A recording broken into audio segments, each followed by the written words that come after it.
안녕하세요. 미국에서 어느 정도 돈이 있어야 편안하다 혹은 부자다라고 느낄 수 있을까요? 누군가는 여전히 백만장자를 꿈꾸지만 요즘엔 백만장자도 더 이상 부자가 아니라는 말이 나오는데요.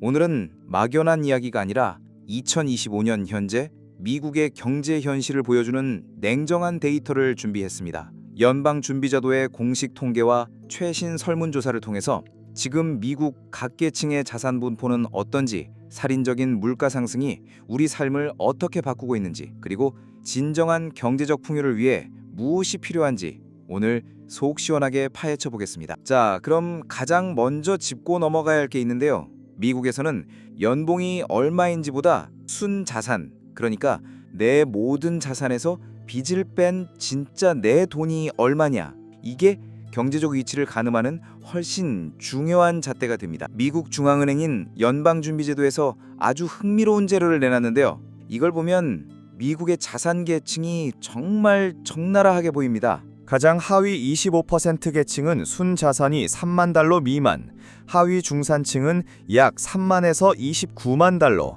상위 중산층은 29만 달러에서 71만 달러, 상위층은 71만에서 210만 달러, 그리고 최상위 10%는 순자산 210만 달러, 한화 약 28에서 30억 원 이상을 보유한 계층으로 정의됩니다. 2025년 현재 미국의 평균 중산층 자산은 약 48만 1000달러 수준으로 집계되고 있습니다.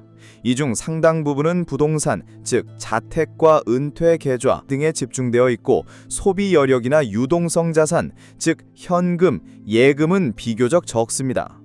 일반적으로 도시 또는 주별로 중산층 소득 기준은 3에서 20만 달러까지 크게 차이납니다.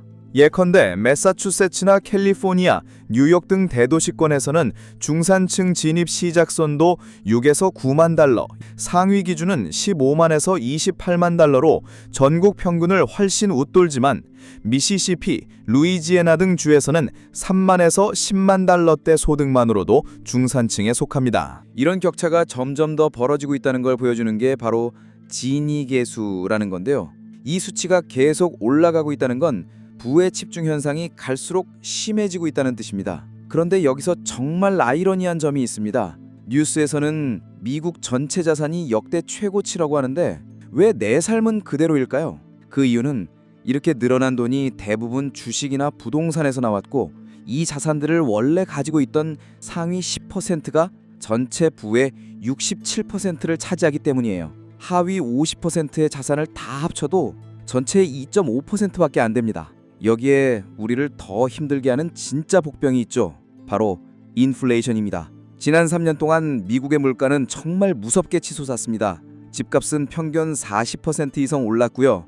우리가 매일 장 볼 때 사는 식료품 가격도 20%나 뛰었어요. 전체 물가지수 CPI도 거의 20% 가까이 누적으로 올랐습니다. 월급 빼고 다 올랐다는 말이 정말 현실이 된 거죠. 그러니까 통계상으로는 자산이 늘었다고 해도 실제로는 월세 내고 식비 내고 병원비 내고 나면 남는 게 없는 겁니다. 풍요를 체감하기가 어려운 거죠.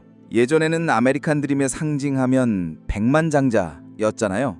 그런데 이젠 100만 달러를 가져도 부자 소리 듣기 힘든 시대가 됐습니다. 최근에 찰스 슈와브라는 유명 금융회사에서 설문조사를 냈는데요.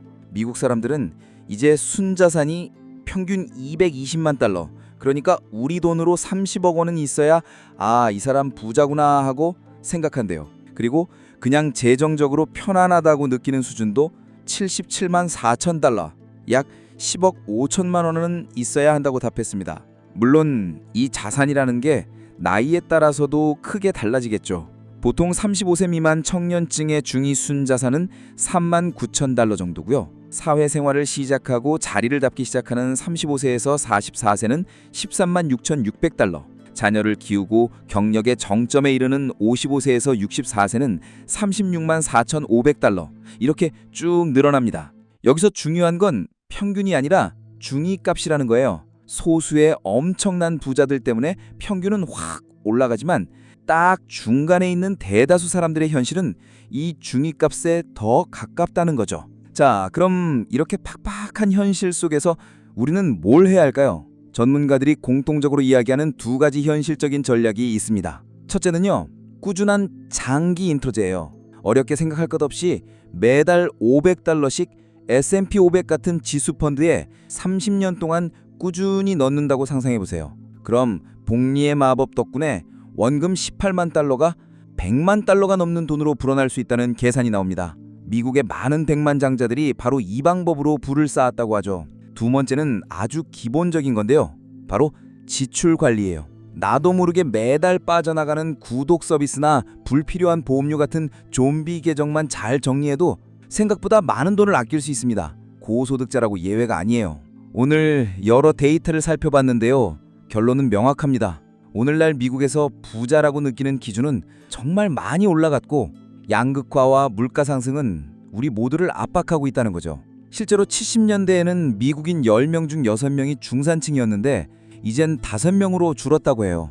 이건 그만큼 우리 삶이 더 불안정해졌다는 신호일 수 있습니다. 결국 이런 시대에 나의 경제적 행복을 지키는 방법은 남과 비교하는 게 아니라 내 자산과 현금 흐름을 정확히 파악하고 긴 호흡으로 꾸준히 관리해 나가는 것뿐입니다. 오늘 영상이 여러분의 재정 계획에 조금이나마 도움이 되었으면 좋겠습니다. 여러분이 생각하는 부자의 기준은 어떤가요? 댓글로 편하게 의견 남겨주세요. 좋아요와 구독도 잊지 마시고요. 그럼 저는 다음에 더 유익한 컨텐츠로 돌아오겠습니다. 감사합니다.